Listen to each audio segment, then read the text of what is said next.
You ready? Three, two, one.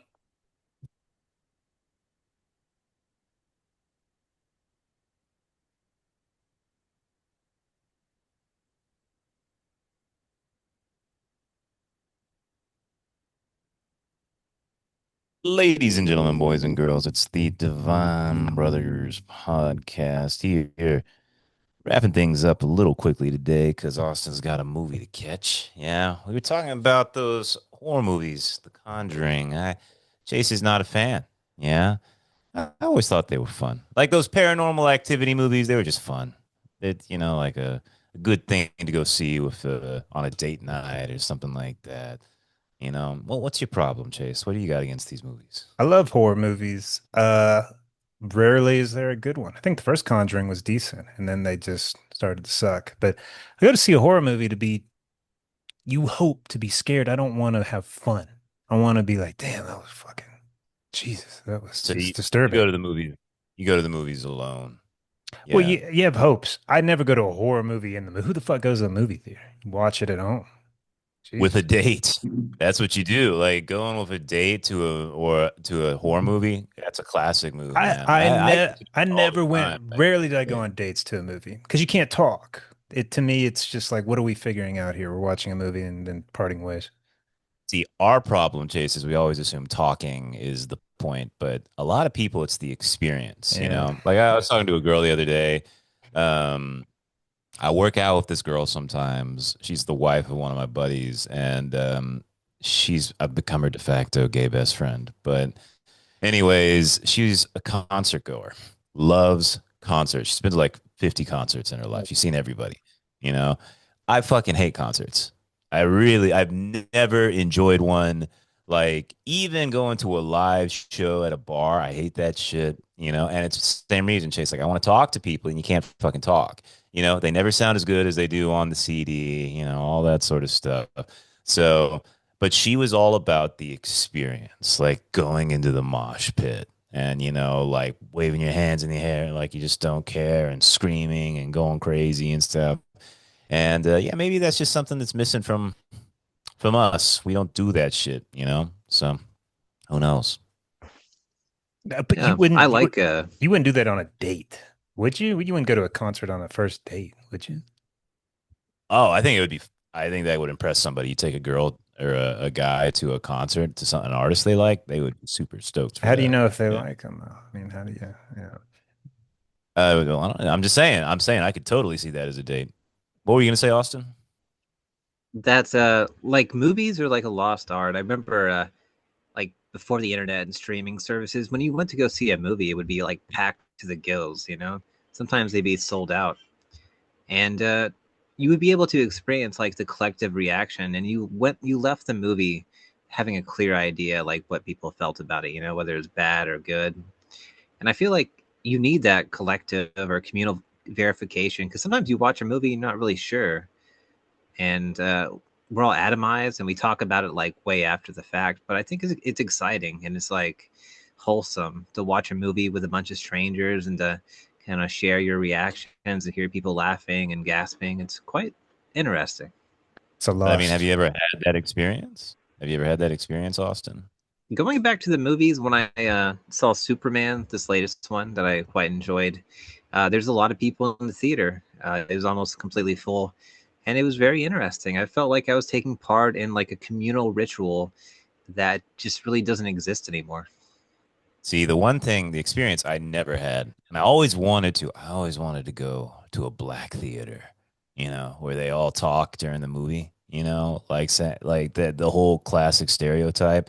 I've never experienced it, but I've met people who have, and they said it's a wild ride, man. Like going to see a scary movie with a black audience, and they're, yelling at the screen the whole time, like, "Oh shit, he's behind there!" Blah, blah, blah. It's supposed to be a top tier experience, No, So I've been in black theaters many times, and none of Oh, them you've done it. did. Oh, Dude, okay. it was awful. Never once was it a good time. Cause there's a mood that's set. And there's appropriate times to scream or to crack a joke and say something out loud. But with the black audience, like in a moment of intimacy or a moment of like seriousness, someone would scream something, you're like, what? Like that's not even funny. That's just annoying. So the timing sometimes was comedic, but half the time it was like, why are you talking right now? Like picking up your phone and talking in the theater is not an experience you want to hear, man. So no, I'd say 80, 90% of the time it was pretty awful. It was I inconsiderate. will, I will say one time a guy made a joke in a movie. This was a long time ago, and I still remember the joke because the audience completely, they all started laughing from the guy's comment. It was the Batman Begins. This is how far back it was. You remember the Liam Neeson Batman, It's a good one, sure. and he's there and he's training, Christian Bale or whatever. And it's this serious moment where they're talking about what life is all about and stuff. And Liam Neeson looks at him in this serious moment and says, "What do you seek?" And a guy in the audience goes, "A shrubbery." Whole place fucking cracked up with that. And I still remember that line because I was like, this man commands power. Where I were was you? blown away as a little teenage boy. I was like, holy shit, what a great thing to feel. Huh. This is in Texas. Yep, at the Studio Movie Grill. Remember Oh that yeah. place, Chase? Did mom ever take you there? Yeah, Studio Movie Grill. Fuck Yeah. yeah. Our mom loved going to the movies and dinner. I liked it too, man. I like my chicken Mhm. tenders and a beer too. Like it was good. Some cheesy fries. Like it was a good fucking time, man. Especially if you had good seats. Yeah. Sure. Great Yeah, time. yeah. Much I better think we than went there a popcorn. lot. Yeah. Yeah, I never really. You know what they do in China? Do you remember what they did in Vietnam? What was the snack in Vietnam or Thailand at the movies? Thailand, the movies wasn't. I mean, it is nice, laid down beds, fucking servants coming up and fucking taking care of you. Like it is proper, proper. Yeah. In China, they've got these. They have popcorn, but they also have these like weird little tubes. They're like little crunchy tubes. They put spice shit. It's like real spicy into. Really good. Like you get the Sichuan spice on it. They're top tier snack, man. Top tier snack. The little tubes. Hey, Yeah. did you have to in Thailand you have to stand for the national anthem before every movie? What? No, I've never heard of that. Yeah, man. That's like what this What? is one thing I always remember. I was like, they always did it. Nobody defied it. I was like, oh, You have to sing? nah, nobody's saying. Maybe one occasionally someone Okay. mumbled, but no, nobody's saying. But it's a little weird. Yeah. Yeah. Our king is gay.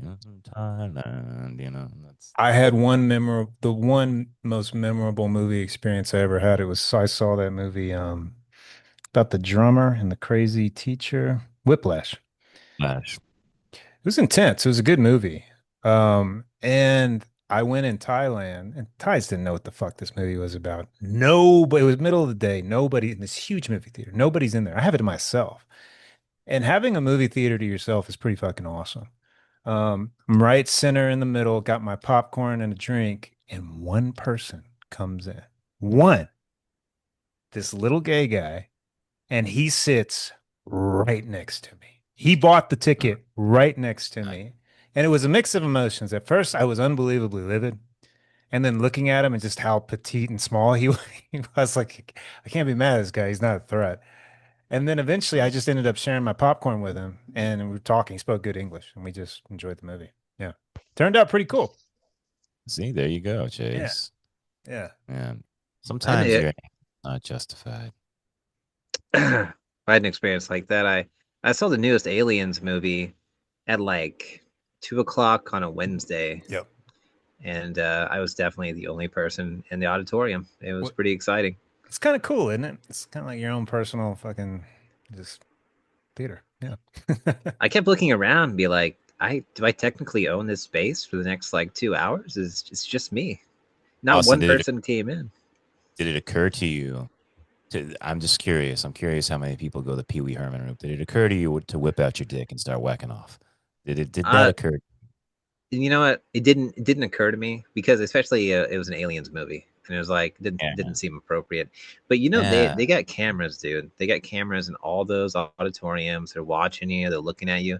Who's that politician? She's That like, was a great one. Laura Loomer, right? No, or was it Laura Loomer? I don't. It was one of those conservative like girls, female girls, and she was giving hand jobs in the theater. Man, I remember. Yeah. yeah, she was really going at it, and I think it was a question in everyone's mind, like, are they watching you? And it's like they're probably not, but if they wanted to, they definitely could. So I I don't. I've definitely I've had my share of blowjobs Oh in movie no, theater. no, no. The hand I job have. versus a blow job is very different. Yeah, hand No, jobs no, aren't. these were blowjobs. I mean, Yeah. did you guys get good hand jobs from gay men? Because the girls, I've never got a good hand job my entire life. It's I'm awful. gonna assume Austin's not gonna want to comment on this They don't topic, have but the equipment. They don't know what they're doing down there. It's easier to suck it than stroke it. I've never been a fan of hand jobs. Yeah, Never, my yeah, entire life. There are better tools at your disposal, you know. absolutely. Yeah. Yeah, yeah. And with that, we'll leave the topic just to maybe Did you say you got multiple blowjobs in a movie theater? Is that what you said? on multiple occasions. Yes, yeah. Which way was it going? It was kind of a hot thing. I received the blowjobs. Yeah, at least on these occasions, I can give and receive. But I remember, as a matter of fact, it was The Conjuring. Holy shit! It was the first Conjuring movie. I Fucking remember because it was a twisted great fuck. time. We were having fun. And Uh, we were doing the whole wah wah wah, and then halfway during like a boring somebody explaining the grandmother died in this house or blah blah blah. Suddenly, just there it is, unzip the pants and down they go, and it was a nice little. It was kind of like the little intermission for the movie. It was nice. I feel like I was ready for the next half, oh, and I was. I had some good times back in the day. I consider myself so lucky to be gay. Like it's just easier. There's so much more action to be had. Like it's nice. It's really nice. I feel lucky. I feel lucky, genuinely. Here's a question. And I'm quite proud of this because I really turned Edwin on my side about bringing your own concessions to a theater. What do you guys do? Do you buy your popcorn there, or do you get like you go to I don't know Walmart and stuff your pockets full of candy before walking in? well, what What you're do you? proposing is illegal. I mean, you do something like this? We did, dude. I mean, they charge like $10 for a bag of like sour candy. What are you getting at the Whoa. movie theater if you're getting anything, and what are you sneaking in? This is candies, I guess. That's your thing. That's your go-to. I mean, what do you think? You go. Chase, Vic was big on this. Did you ever go to the movies with Vic? Vic was all about going to the dollar store beforehand No, he and never getting like took a me to the couple movies, bucks. man. No, Oh, never. I guess that was for the divorced son, the son that Yeah. wasn't there all the time. Yeah, yeah, yeah. I'll tell you what Vic got, Austin. Vic was a milk duds man. He loved milk duds, which I always thought were Yeah. awkward. Yeah. Yeah, like you'd go, you'd eat a few, and then get very sick of it very quickly. Yeah. What that was my problem with the candies always in the movie theaters. Like you have a couple and then you're like, "Oh, I'm full. I paid $15 for this massive box and now what do I do?" Yeah. Yeah, yeah. What's What do your you go-to, Austin? what are you Actually, getting? let me tell you real quick. I remember very distinctly as a kid. This is something I remember. This is like third grade. I remember the Elrods. They had Jolly Ranchers, man. I had no idea what a Jolly Rancher was until I went to the Elrod's house, and I was like, "What the fuck are these?" And the other one was Warheads. Do you remember Warheads? Those super sour candies, man. Of Those were course. crazy. Yeah, I remember that stuff. These are things that appeared in my life in third grade, and then I never saw them again, both of them. But yeah, Austin, are those your candies of choice? I don't know. Well, today, I like a milk dud. We get milk duds almost every time. It's Tip. a slow candy, and you have to be very careful with it because if you chew it too soon, it gets stuck in your teeth and your gums, and it's horrible. You have to be very careful. And we brought Reese's Pieces, but which turned out to be a problem. That's a very loud candy. Trying to Oh, pour that is a Reese's loud candy. Pieces. Yeah. Man. Yeah, I didn't think about it till we got there, but delicious nonetheless. You guys can I eat mean, copious popcorn's loud. amounts of chocolate. Like I never could eat lots of chocolate. Like it's filling. It's so rich. It's just a couple and then I'm good. Never got gorging on it. I try not to gorge the chocolate. You're right. It's a heavy food. Yeah. It's a heavy food. Yeah. China taught me to love chocolate. Actually, Vietnam taught me to love chocolate. A long time ago, there was Chase. You remember Duck? I guess you never met Duck, but he was a guy I dated in Vietnam for a bit. Really nice guy. I genuinely could have made it work with him. He took me to the chocolate factory in Saigon. It was this really cool place, and they had a little cafe where they had liquid chocolate, which is not the same thing as hot chocolate. It was like this super fresh, raw cacao sort of thing all mixed together. It was one of the most lovely things I've ever had in my entire life. It was one of those things where you drink it and you think like, oh man, this is why the Aztecs treated this like medicine, you know? And from that moment on, I have really become a fan of dark chocolate. Yeah, like I don't eat it a lot, but if I'm in the mood for something a little sweet, piece of nice 70% dark chocolate, that's a real treat. I Okay. love that stuff. Okay. So if you're at the gas station and you got a chocolate craving, what are you gonna get? Oh, I wouldn't do that. I'd go get the nice chocolate at the store. But what if you were in the Well, that's gas the other thing. station? So in China, there's a chocolate aisle. There's a chocolate aisle, like totally dedicated to all kinds of different chocolate from all over the world. The best one is this Russian one. Has a little Russian girl, like a little Russian girl's face on it, and the little babushka sort of headdress thing. And that shit is awesome. It is. It's the best chocolate in the world. I love that What, stuff. where does the Yeah, best chocolate? The best chocolate I ever had was in Switzerland at a hotel. It was just I couldn't stop eating it.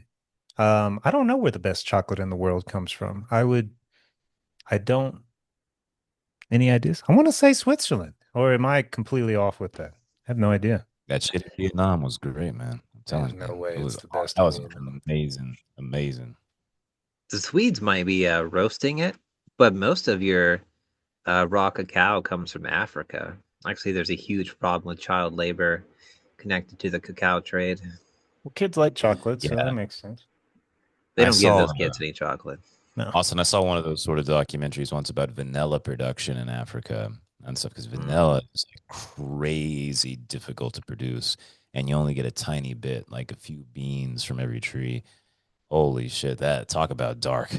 That was some twisted, like blood diamond, child labor, people missing hands, and lords of like really nasty, nasty documentary. Made me happy to not be African. My favorite Coke of all time was they don't have it. It's vanilla Coke. It was delicious. It was just it was fantastic. And I don't know why they got rid of it. Tragedy. Oh, they still have it. They still Really? have it. I remember being a young child, maybe like 7 or 8 years old, and going to Blockbuster and getting vanilla Coke with my movies and my candies and everything. That was a great memory. And but they still have it in the U.S. And I agree with you, Chase. The vanilla Coke is still my preferred Coke. I did not What know was that. a That's it's uplifting. I feel Yeah, what was an inspired. Austin movie from your youth? A treasured Austin movie, something you'd get at Blockbuster. Yeah, that's a good question, Or Dean. video game, either one. I was I quite remember the partial to the Aliens movies. I was a really. big fan of those. Yeah. Why? Well, why not? Those are I great like movies. sci-fi. I love sci-fi. You just found that genre appealing? Yeah, I was introduced to it. I don't know, back in the day, you didn't really know. I didn't know a lot about movies, so I had a few that I knew were good, and I would go back to those repeatedly. And Alien, This is- the I first like remember. two or three. I remember going over to the Elrod's house and Austin coming up to me. Again, this is like third grade, second grade, something like that. And he said, I've seen the funniest movie of all time. I was like, what's it called? And he's like, it's called Dirty Works. Austin, do you remember this movie? Of course, dude, it is one of the funniest movies of all time. it's this movie. Jason, you know this movie? Do you know this movie? Yeah, the guy that Norm Macdonald's in it. Yeah. Norm Macdonald and Artie Lang coming Yeah. into it, having a revenge sort of thing. And I remember being like in the third grade watching Dirty Works and learning so many things about stuff. It was sort of a manhood moment, man. You know, it was like in Something About Mary. The first time I ever saw cum was on Ben Stiller's ear in Something About Mary. You know, these are breakthrough moments for a child. You know, suddenly a whole new world is opened up to you. Well, I'll go back to the aliens, man. That was that first movie. We were all young when we saw that, but that was you see that movie, like, oh, it's about an alien. That was a proper horror movie. That first alien movie was fucking terrifying. Like I was scared of that fucking alien. It killed everybody. And you had your first real badass bitch superhero, Sigourney Weaver, who looked like a normal chick. She wasn't super hot, wasn't have these one-liners. Like it was a fucking good movie. It was great plot. And it was scary. So power to you. And the second one was just as good. Aliens was fantastic. Fantastic fucking movie, man. Love that when the follow-up just fucking punches just as hard as the first. Like Terminator, Terminator 2, Alien, Aliens, like, and then they tail off. It's tragic. Tragic, man.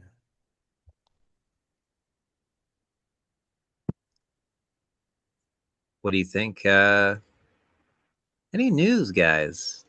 Has he been watching the news? Like, what's been going on? Hey, I'll tell you something. Did you guys see Alex Jones meltdown because he had one of his employees betray him? Oh God, I hate to hear No. that. What happened? Who betrayed Dude, him? this was one of the great rants. I wanted to stop it, record it, and like have it as my ringtone on my cell phone. Like it was so good.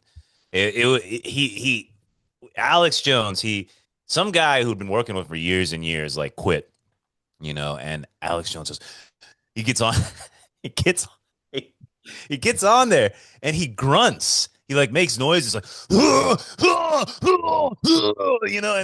he was possessed. He's possessed by some kind of demonic force, and I will not be done with this. I will rise above it. I have the power of God behind me, and you, with your demon inside of you, I will not fall for this.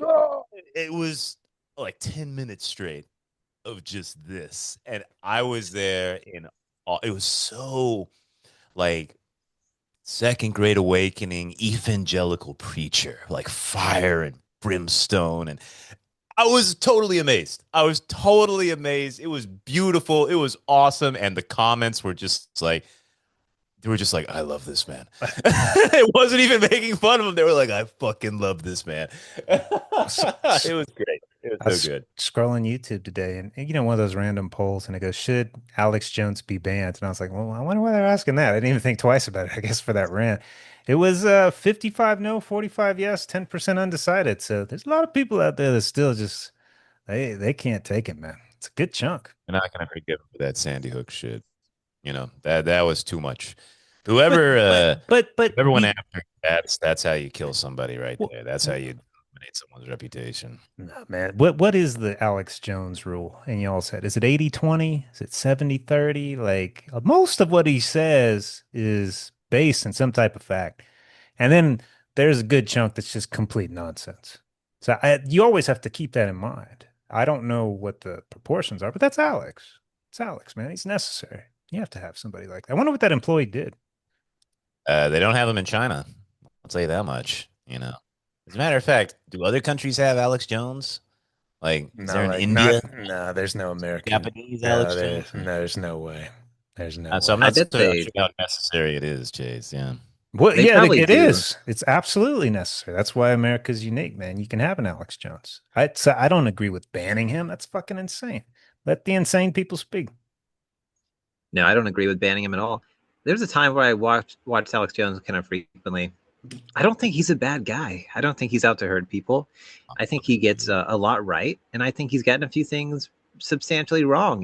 But I think he was trying, and I think a lot of it is just trying to fill airtime, and people get behind the whole shooting thing.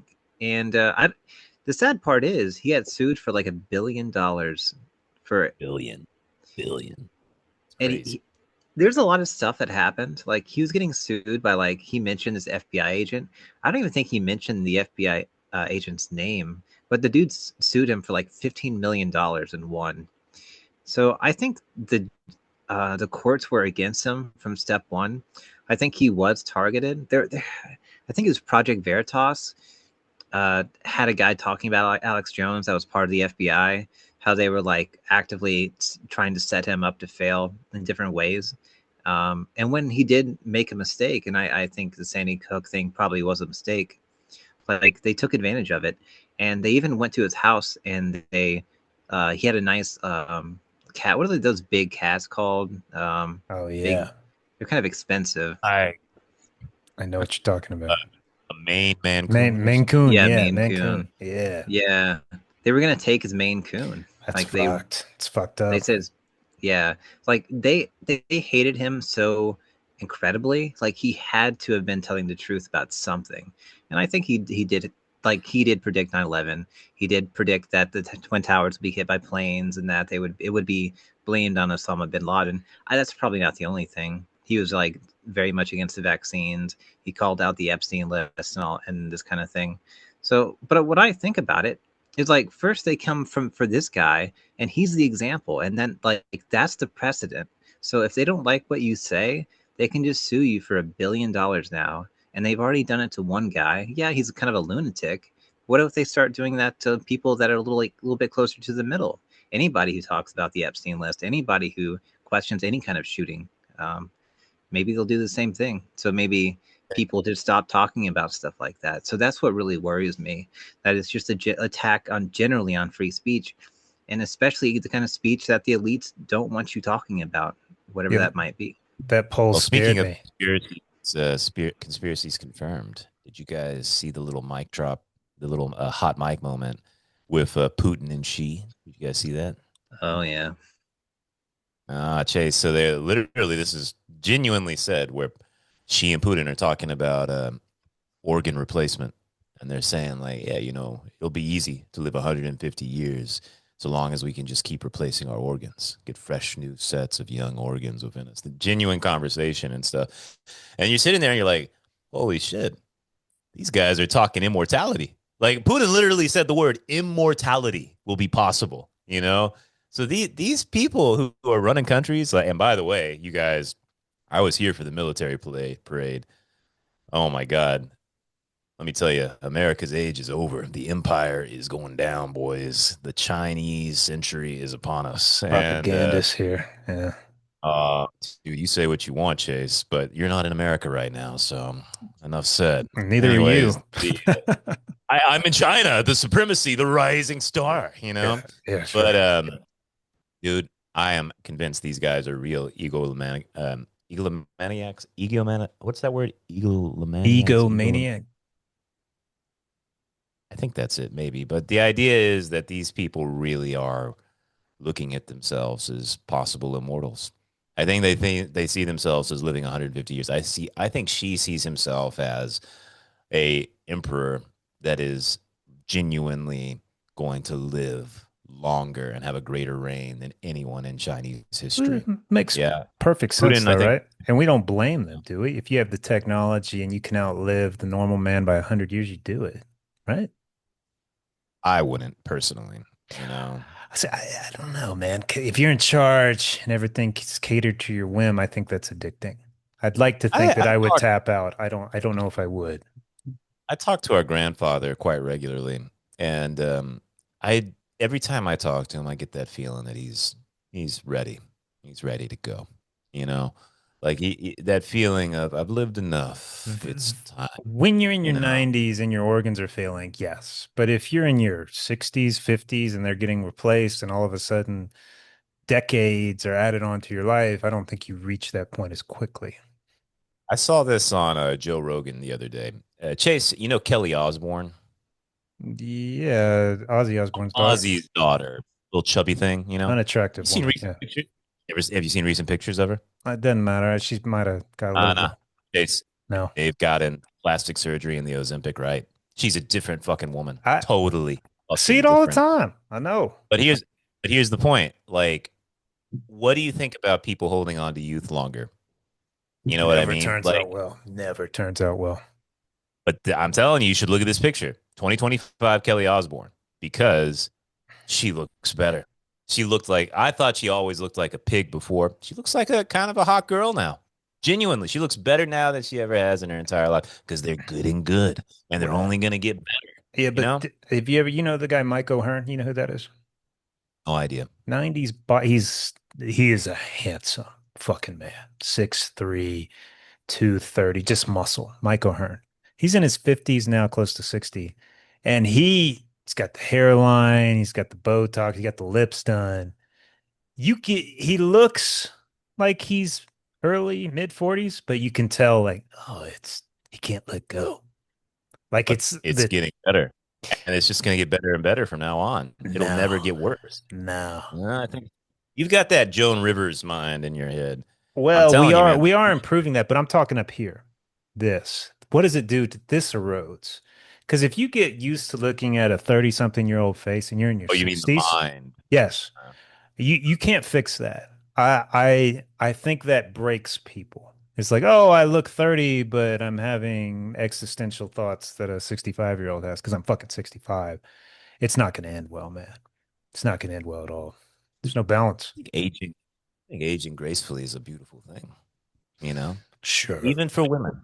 Like I think that there's a very noble way to age. Yeah, take care of yourself, of course, be healthy, but I don't know, man. This Clinging on to youth means wrong. this is interesting. So our father got a whole panel of like a serious panel of like, let's check everything, MRI, let's just do the Mhm. works.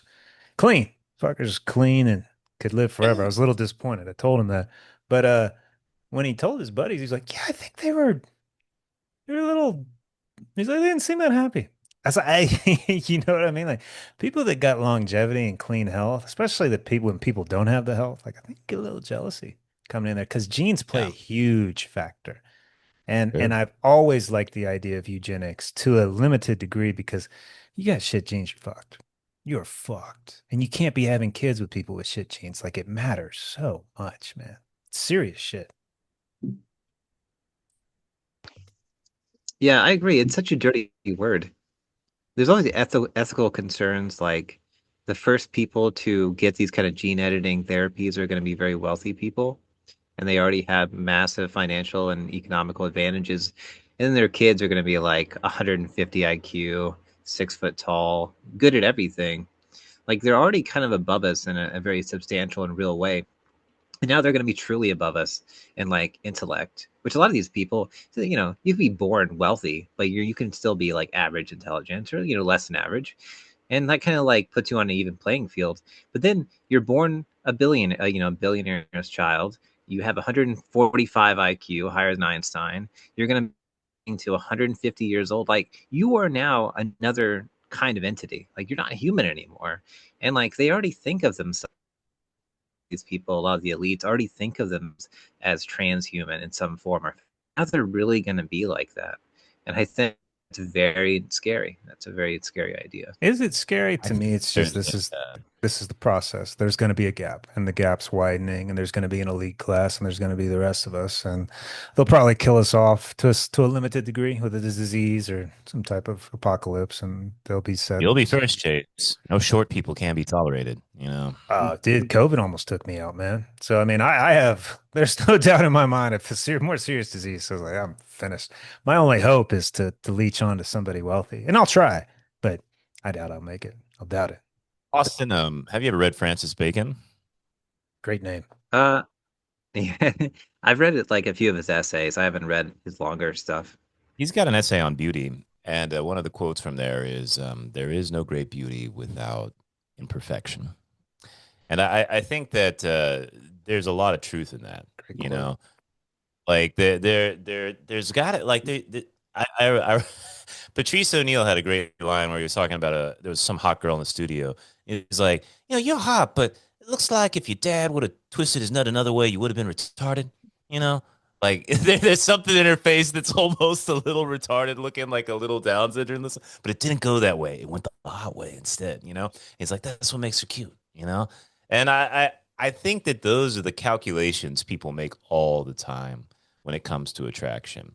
You can't really go to a doctor and say, make me attractive, make my face as symmetrical as Brad Pitt, and then suddenly people are totally drawn to you. It's almost indefinable. You did bring up a really good point earlier, Dean, that the length people are going. So on Facebook, there's chin surgery now for men. And the example they gave was just a decent looking dude. He was like a 7. He had what I would call a regular guy chin, and they chiseled it that looked like a piece of just iron. And they were pitching this like, look at this. And I'm like, he looks like a fucking freak. Like they're picking anything now. You don't like your chin for a man? Like even it's casual for men now. Calf surgery. I've met a couple guys that got calf surgery. Get the bigger calf. It's just uh, it's the erosion of the mind, brother. It's eroding. I think it's very like Chase said, like I'm very suspicious of people that hold on too tightly to the looks, because it's like perhaps you don't have anything underneath that. Maybe you have to look good, because people like wouldn't like who you really are. And I think part of like getting old, like getting older is a privilege and it's an opportunity, but it can be a wasted opportunity because if you never work on yourself and gradually become a better person and undergo adversity and become like mature and conscientious and like everything that good that comes with age, like if you never actually develop those things and you're old, it's quite ugly. But an old man that's like calm and stoic and virtuous and has very in control and is authentic, you're like, that's a remarkable person. That's someone when you're like, yeah, when I get old, if I was like that, like I that's fine. Like I maybe it's a good thing to be old if that's the kind of person that you become. It's the people that are 65 years old and still children mentally. Those are the people that you don't like, you don't want to be around, and that come off as quite pathetic, right? Austin, if you were like a Putin or a Chinese guy or just a billionaire like Musk, man, and you had this, do you think you would develop an infatuation with living longer? I think because of the position and the power, I think it's just almost like a natural state. Like, all right, I got to keep it going because I can't imagine a life without being on top. I think, uh, yeah, probably. I would probably try a little bit. I don't know if I'd shoot for like 200 years old, but definitely a lot of cases, especially in the US, healthcare is a privilege and you could probably do a lot. There's famously that dude that gets his kid's blood like infused into him and all this stuff. He spends like millions of dollars a year to look younger. But like you said, Chase, like it really comes down to genetics. Like I was watching a documentary on this old black man. He was like a World War II vet or whatever, but he like drank alcohol every day, smoked cigars, and he was like 109 years old. Like there's no supplement on the market. Like there's nothing you can do to be like that. Like you're just born with good genetics like that, or you're not. But yeah, I think it's a vain quest until maybe CRISPR comes out and you can fix the genetic defects. It is interesting to see. I've also seen the impact of Ozempic on the world too, because I had a lot of friends back in the day. Like I knew a lot of big gay guys who were quote unquote bears, right? And they got on the Ozempic, and they're totally different people. Like they're like, yeah, my whole life I've been fat, and now they're walking around 150 pounds. You know, so you really can alter people. You can fundamentally, physically be altered. You know, and Do you perhaps you are notice going to get to the do you you can notice get mentally. a change in those big guys when they are no longer a big guy? Do you notice a change in their personality? Um, no, because I haven't spent enough time with them. These are all people in America who I just Right. happen to be in contact with, so I couldn't really tell you until I hang out with them. But I will say this, like, they do have kind of that plastic surgery look where you can tell that this is a former fat guy. Like have you seen Al Sharpton recently on a panel show or anything like that? Like Al Sharpton used to be a pretty big guy and stuff like that, but he's just kind of like just empty skin It now. doesn't look right. like deflated, so I'm not saying everybody looks like that, but there are a few I think they can have that look. What do you think goes on in Al Sharpton's head? Because he's a hustling preacher, and I can respect the hustle, but he's not intelligent. And they gave him his own news show, and I've heard clips from him like he's reading a prompter. He's not think he can't think. He has no critical thinking skills. I I guess he truly believes he's like some type of intellectual or something like that. I don't know. He is a bizarre, and he looks like a freak because he was bigger and now he's just skin and bones. There's like rot upstairs and internally and outside. He's a strange man. Strange. I think you're projecting a little because I think he actually is a tremendous speaker. I've seen him back when he ran for president. I think he was a tremendous speaker, like Bullshit. really good. Oh yeah, Bullshit. I saw him because he has the preacher mentality. And you may not respect his intelligence, but he certainly knew how to speak to people. Yeah, he would. His rallies were sensational. I mean, it was like a Pentecostal church, man. What? How fired the people. Oh yeah. Go Austin, back. you know this guy, dude. Would you ever call this man sensational in any degree? Wait, which one is Al Frankton? Is it you No, said no, he's a not Al black guy? Franken. No. Al Sharpton. Al Franken's the former senator and Did you SNL look a guy. picture up of him? You'll know him instantly. You know exactly who the Okay, fuck this guy is, man. let me Yeah. look at All of him. these guys like Dean, I think you're Sharpton. projecting a bit. This is sounds like a projection. Projection of what? What was the term you used? Sensational. There's just no way. I could never, ever. Sensational with that guy? No way. Check out those campaign rallies when he ran for president. When did he But run? him, I Jesse didn't even know he Jackson. ran for president. That's Oh crazy. yeah, it was a big campaign. In fact, he got taken down by the DNC because it was a Bernie situation because he was getting so many votes. Bullshit. Nobody would vote for Oh yeah, him. it's a fascinating election to look at. But anyways, him and Jesse Jackson, like that whole and Farrakhan, these are all like people who came out of the civil rights movement post MLK and post Malcolm X. Like Farrakhan and Malcolm X were very close, but here's Farrakhan's the no thing. idiot. Farrakhan is not a stupid man. Sharpton is to me, and you can tell that immediately. Farrakhan Farrakhan was involved in the assassination of Malcolm I X. believe it. Like he was calling for it and stuff. And as for the connections with MLK, I think a lot of people drum up those connections way more than they actually were. You can know this because Loretta Scott King kind of distances herself from both of those gentlemen. So, yeah, it's an interesting thing to look at the history of it all. It was you think he was a great orator like Martin Luther King, but he wasn't a great mind like Malcolm Like X. Alex Jones. Like Alex Jones. I'm saying that Americans are drawn to preachers. There's something about the Sam Kinison talked about this, right? He said that comedians are either like philosophers, preachers, or clowns, right? And he said that he was a preacher. And he says that that's just one of those things that Americans are drawn to, like somebody who knows how to use a pulpit effectively. There's Stupid something about people. Yeah. Gullible. Cheap. stupid people win elections. It's true. Yeah, but doesn't make them smart. Hey, look, I'm the same way. If you make me laugh, I'll do whatever you want. Whatever you want. Shoot. What? He killed a couple people, but he's funny. Let's let it slide, guys. Come on.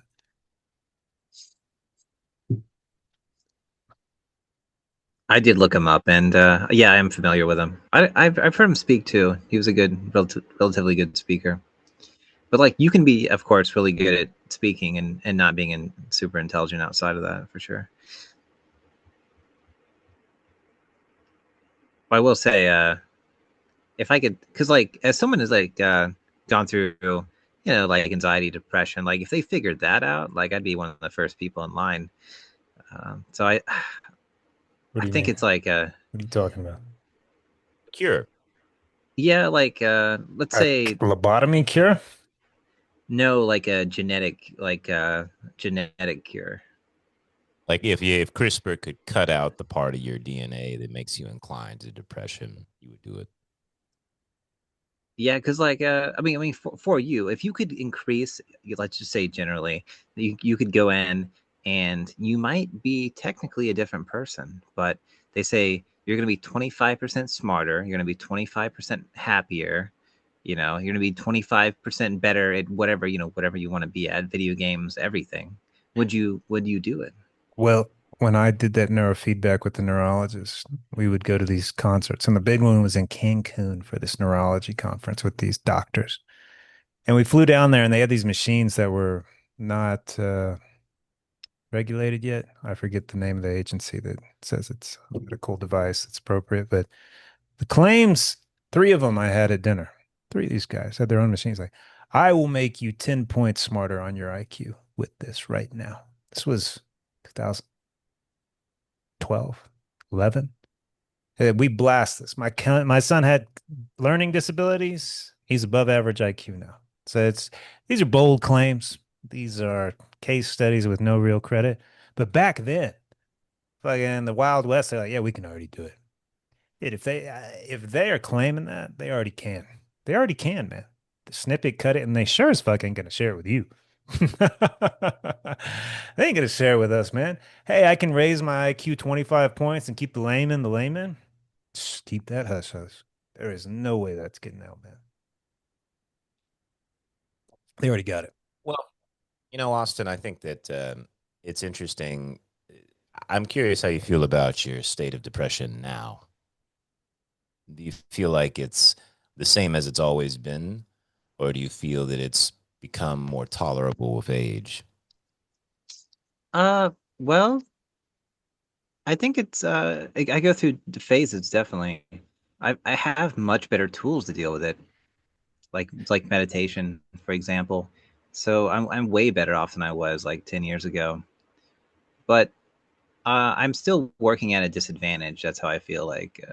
Because I think I was listening to a lecture. And they were saying, certain people, like, you're born and you're gonna have like a parameter of everything that you do, your mood, your intelligence. Like, you have like a little bit of wiggle room, but you're always gonna be somewhere within this line. And that's how I feel about my mood. Like, it's really, I can be happy, but I think my happiness could be like someone else's baseline. Like, my highest emotional states are like very normal to other people.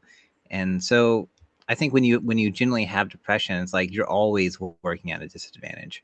And depression is very complicated. I think it's like, it's not just feeling bad, it's also having low motivation, brain fog, tiredness, like all these things that come along with it that really do put a huge dent into a person's quality of life and hold you back in a myriad of different ways. If I wasn't depressed, I probably would be in a quite a bit different situation.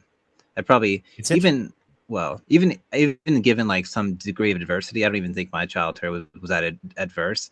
I didn't have a lot of help with school, but if that wouldn't have mattered if I was like motivated, highly motivated. So I think that would have, not being depressed would have radically changed my life. And like, if I had the best upbringing, like I had like tutors and parents that were always there, I probably would have gone much further academically. But I'm unlike someone that was like not depressed, highly motivated, maybe slightly above average intelligence. Like, they don't even need any help, right? But I was one of these people that needed help, and it was really not there for me. So.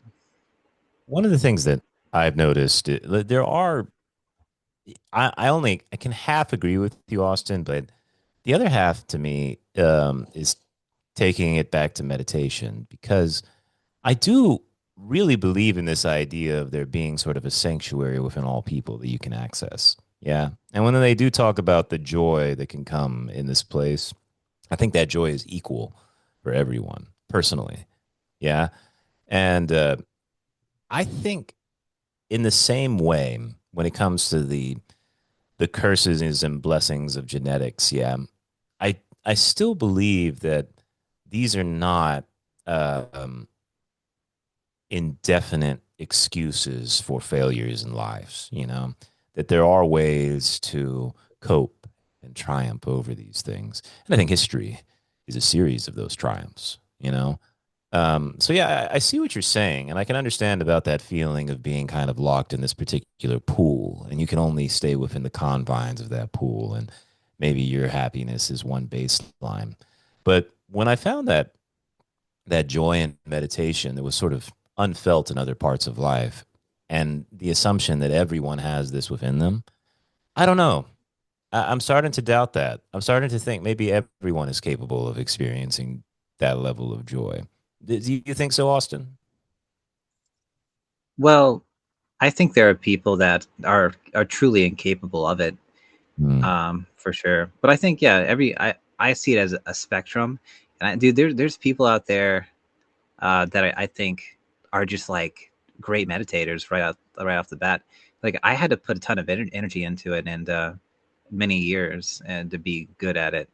But I think, But you have got it to places of joy, yes? of course, but it's like it's an uphill battle. I think for a lot of people, it wouldn't feel like the kind of struggle that it often feels for me, even though that's something that I love and really enjoy. And really, what keeps me from doing it more often is like the motivational deficit, brain fog sometimes, but just generally like a feeling of being tired all the time that has been with me since like the very earliest ages. And do these deficits, are they an excuse? I think that's questionable. What people with deficits need is they need great tools, and they need to have these tools from a very early age. And we know this with like autistic people, that if you don't get to them at a very very early age and teach them how to be like normal people, how to read people and so forth, it's very very difficult to learn that later in life. So For every deficit, you need a tool, and if you don't have tools, especially at an early age, it's going to affect you for the rest of your life, and you're not going to be as good as the next guy. I mean, that's just how it goes. I'm But kind those of with tools are capable of correcting. Yeah. no. Yeah, to some extent, to some So extent. to some extent, I'm so with Austin with this, and I feel I guess it's touch evil sometimes to always push eugenics, but it's just way too many people I run across. I'm like, man, maybe you had a shot if you had some help when you were a kid in your teens, if you had, and now we're just working with remnants and we're trying to assess tools together, like maybe 10%, maybe 20%. I cannot see them having a Jesus moment. And I've had people that I've heard that, oh, they off themselves. I'm like, yeah, I've talked to them. Like that was the See, like, relief. don't you feel like that this is all contributing to sort of a zeitgeist of negativity that is absolutely affecting the entire world? I Don't think you feel like everywhere, just the doom, the feeling of it's all fucked, everyone's fucked, we'll never recover, I can't recover. And it's therefore, like, even if it doesn't apply to everyone, that feeling is felt by everyone. you're right, Dean. And I see the people like, oh, I'm broken. And I'm like, we can work on this. We can make you functional and not exceptional. I run into them all the fucking time. But Austin's point, there are people that are truly, I'm just like, there are deficits here. I could give them 24/7, have their back, and it's just the depression's not going to lift. I've seen it. It goes both ways. So to think that there's like some enlightened path for everybody, I'm like, limitedly, there's improvement to varying degrees, but that's their life to live.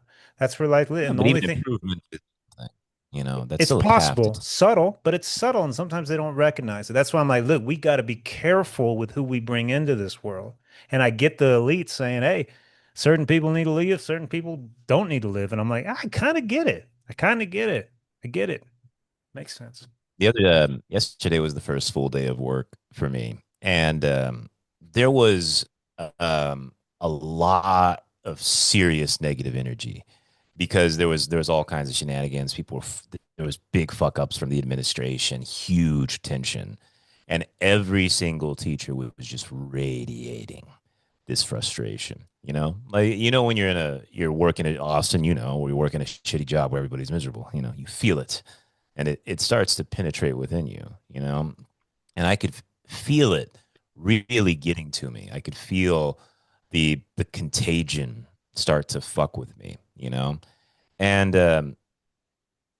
in the middle of the day, I had a couple minutes to myself, and I did a meditate. It was just single pointed breathing meditation, and it began to melt away. Yeah.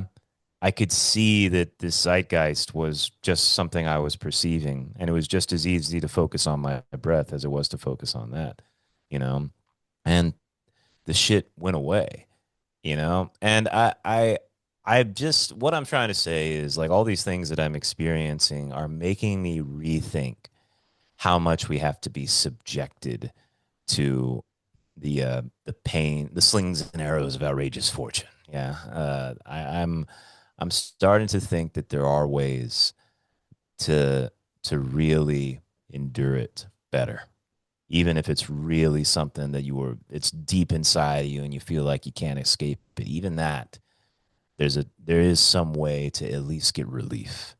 You know. I think it's been a very healing journey for you, and it's altering you in ways profound and ways that you didn't think were even possible. And I think that's obvious in the way that you speak about it. I've always considered you that way as someone's like is capable of making any. You're very capable. You have a high capacity to change, and now you're like finding the way that you can do that. That's beautiful. Um, I think it's inspiring. It's empowering. I don't see that consistently across the board. I see a lot of broken people, and I see a lot of broken people that can't find their shift, and that it's possible. And then I see broken people. I'm like, this is the wiring. They never should have been put on this Okay, so earth. here's the fundamental question: What do you believe there are some things that all people are capable of? You know, all sane people are capable of. I Like, for mean, example, yeah. Here's what I mean. Like with the meditation, I don't look at it as I am practicing meditation. I look at it as I am repeating something. Like I have a time every day and I just repeat it. That's it. In the same way, it's just a habit. That's all it is. Do you believe people are capable of repeating an action? You know, just like I'm going to do this every day. I'm going to write this down every day. I'm going to say this thing every day. Just repetition. Because Wh- to me, that's all I think I'm doing. I am just repeating something. Yeah, That's it. but what I hear is a perception. That's the key point Yes. here, is the perception. And I don't think people can adapt that perception. I think they think the perception of I'm broken, something's wrong always overpowers the repetition. For you, you've been able to adopt See, it I for think the opposite. I think the opposite. The repetition corrects the perception. The for action will it's correct the possible, not for I think. everybody. Not for everybody. Mm, Because interesting. Austin, what do you think? I've hit too many walls with Sorry, people. Jason. It's okay, man. It's all right. Mm. Yeah, just not for everyone. I know, like when I've been in like the like my deepest states of depression, you couldn't have convinced me to meditate. I mean, I can barely leave the house, you know. And I think a lot of people are like that. But I think if your brain is like really broken and you're like motivational, like capacity is very little or nothing. Like you're not going to have, you can't work out. There's people that are severely depressed that don't even brush their teeth for weeks or months at a time. And I think the hard truth is, like Chase said, there are people who are so broken they cannot help themselves. You can give them the best tools in the world, but if they're at their own devices and they're the ones that have to apply them, it's not going to be done. I mean, they're going to die of neglect. So and I like, I hate to say that. I don't want the world to be like that. And like Chase said, man, I've met people. I go, you're broken, dude. Like you got no hope. And when my ex partner became schizophrenic, I looked at his face. I said, it's over. Like, I don't see a path forward for you. I think you're gonna live your life insane and you're gonna die an insane person. You're gonna be sitting on your couch smoking cigarettes until you have a fucking heart attack. And I have no hope. I could give you every book on meditation. I could give you the best meditation teacher in the world, and I still think that's gonna be your fate. I like the optimism, Dean, but there are truly broken people out there that So, there's no way, so no Austin, way. what do you do with if we, or at least me and you, is that all right? There's a percentage out there that are just truly just broken. I mean, what do you do with those populations? Do you weed them out at some point? I'm not saying taking them to the fucking gas changer, but I mean, do you put them in a hotel and give them a monthly stipend each month? Do you not allow them to have kids? Like, what do you, because to me, it's like, it's almost like you don't want to pass that on. And I've talked to them and they will tell you that. They will tell me like, I can't have kids. I've had conversations like this. I cannot pass this on. I'm like, okay, all right. Like they're that aware. Like this cannot be given to somebody else. It's Mm-hmm. it's terrifying how broken some people are. So I don't know what you do with them. I don't know. I feel for them. I fucking feel for them a lot. I don't want anybody else to end up like that though. And I'm not sure how you handle that. Yeah, yeah, for sure. I think, yeah, like I don't know what you do with those people, like the hopeless people that are like born to be like chronically addicted or chronically depressed. Yeah. Ideally, you do things the right way. You say, hey, we'll give you $25,000 if you agree not to have kids. We can take that ability away from you. That's actually a great fucking solution. Here's a place to live. Here's a stipend. Just don't have kids, and do whatever you need to do, and we'll give you a vasectomy, and you're good to go.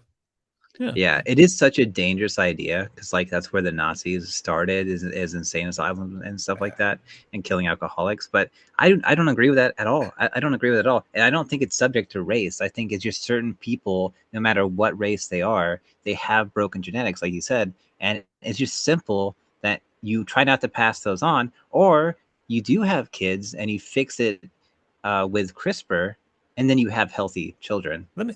I got a. That would be the other I So got solution. a. hold I, on. wait, Let me wait, ask wait, Dean, Dean, you. Dean. I got a question for you because I want to ask because you worked in a dual diagnosis rehab with some of the most unstable people on the planet. And you know how a couple of people, just you saw a couple of, hey man, there's potential. These people are getting better, like Jimmy Sunshine. You do you not remember those people? And do you not run into a couple of like these people are just like it's fucked? My conclusion wasn't they were fucked. My conclusion was rehab doesn't work. My conclusion was that there has to be a totally different method. There is some kind of method that's missing here. Sure, That sure. was my. Okay. And what I was gonna on the same line, Chase. What I was gonna ask is that, if you guys really do believe that there are moments of we have to give up hope, where we have to say Mercy. that Pontius Pilate, bro, I'm washing my hands of this shit. Yeah. Uh, you do you not believe that's crossing a moral threshold that maybe we can never return from? For example, if that same mindset was adopted by governments, and suddenly we do have a Nazi situation, or we do have a situation where IQ is the fundamental foundation of everything we do in this world. Um, I see. I fear that if I am willing, I really see the logic of what you guys are saying. It makes sense. It really does. But I have this deep fear inside of me that if you say yes, then the consequences will be infinitely worse than saying no and trying your best with compassion. Do you have that fear at all? I think the product we got right now is a disgrace. It's disgusting how far it's mutated. So it doesn't work. I love the idea, and I get the Nazi fear, like, hey, this is broken. I've tried everything. I'm tapping out. I want to take a pill. I love that. Yeah. I love You it see, but it's making interesting. I love it making strenuous, but Yeah. there's got to be guardrails. And I understand, I totally understand how this can go wrong in different ways. But it's just at this point, what we're doing right now, what we have right now, this cautious kind of what if this is wrong, it doesn't work. It's not working. Let me clarify one thing because what I'm saying is actually what there is now is lots and lots of no hope. And what there's not now is lots and lots of compassion. I see very little genuine compassion. In Nobody the knows Ram what real Dass sense, compassion is. They give I would fake say, bullshit compassion and they're obsessed and with it. therefore, precisely, there's an absence of the real thing, No, you know? no, there is a need for it. There is like a desperate urge to find it. This is the majority of my clients. I need to be more empathetic. I need to more compassion. I'm like, what are you fucking talking about? This is Yeah, not something precisely. you try to do. This is a natural state of existence. You feel it, you speak it. People are trying and they're faking it, and it's fucking everything up. It's eroding everything. And then they're throwing ethics into it. This is wrong. This is right. I'm like, what the fuck are you people doing? It's broken. It's already fucked, man. So I'm like, let's try something different. let's try let's try something different. Please, God. It's broken. Yeah, well, I don't want the government getting involved. I know in Canada they're ramping up their euthanasia programs, and you can go in and I think it's maybe two morbidities. Like, okay, you're chronically depressed, and you also have like asthma, and you qualify for euthanasia. I Damn, that's a lot of people right there, man. yeah, I listened to a podcast about it the other day. That's very scary, and there's a lot of weird things around it, like, oh, we're going to save the healthcare program so much money by just giving people a Yeah. convenient way to off themselves. What I what about prisoners with life or 100-year sentences and they can choose to take a pill? What about that? That's a little bit different. That's a little Right? bit different. That's a great idea. It's proactive. Sure. What I don't like about euthanasia, and in a lot of cases, especially with people that are otherwise healthy and just have like mental disorders, is has everything really been tried? Have we give them an opportunity? Like, have we really tried to make it a life worth living? And if not, and then offering someone death in place of actual healthcare and mental health care, that's horrifying to me. So I Why? think Why is it horrifying? that we should not be giving people that solution first. Like, if your life really is hell, after we tried everything we possibly can do, then fine. But I think in a lot of these cases, people are. I heard some horror stories. Like, people were being like validated to engage in euthanasia over like email, like not even dealing with a psychiatrist, not even being ordered to do 6 months of psychotherapy or anything like that. I think we shouldn't go too quickly. And well, in Canada, granted they're not being coercive about it, but that worries me a great deal because I think life we shouldn't be engaging in that kind of thing, except in the most careful, like very last case scenario.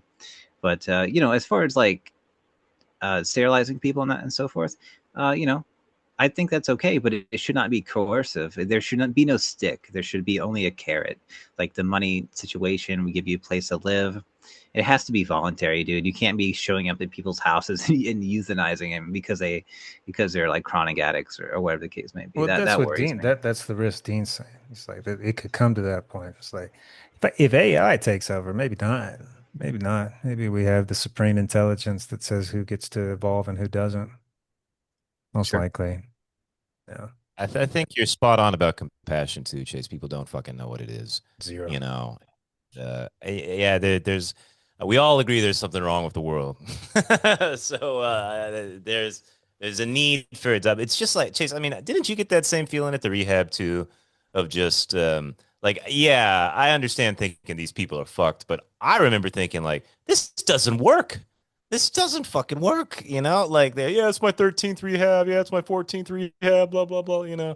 So, did you not get the same feeling sometimes? No, no, I totally did. I just Yeah. I saw so many med switches with people and how juiced up they were. I'm like, dude, they're Yeah. fucking young adults now. The brain's solidified. You've had them on all these concoctions their whole life. I'm like, I don't know how you come back from that.